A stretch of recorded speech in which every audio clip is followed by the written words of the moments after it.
আহ, বাংলাদেশ আওয়ামী লীগের প্রেসিডিয়াম সদস্য ইঞ্জিনিয়ার মোশাররফ হোসেন জানাজা যেদিন হয়েছিল সেদিন আওয়ামী লীগ সমর্থক এবং সাধারণ জনগণ আমজনতা তারা একটি মিছিল করেছিল। মিছিলটি হচ্ছে জয় বাংলার স্লোগান দিছিল বা বিভিন্ন ধরনের ইতিবাচক কথা হয়তো বলছে অনেকে অনেক কিছু।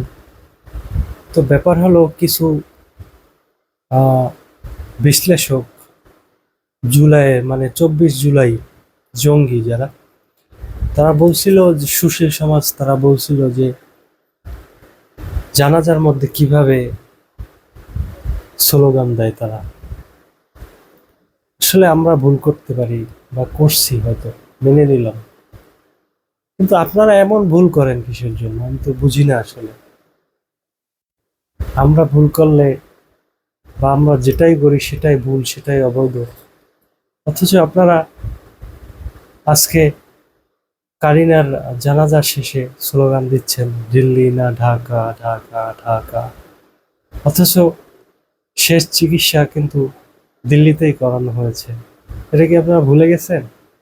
কিসের জন্য আপনারা দেশ নিয়ে টানাটানি করেন? একটা দেশের মানুষ হয়তো আপনার ভালো না লাগতেই পারে, তাই তার জন্য কি দেশটা খারাপ?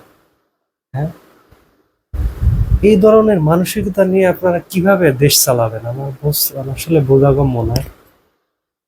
আপনারা স্লোগান দিচ্ছেন দিল্লি না ঢাকা, ঢাকা, এটা কোনো কথা? আপনার নিজের বিবেক দিয়ে একটু কথা বলেন তো। তাহলে আপনারা আজকে জানাজা শেষে মিছিল দিলেন কেন?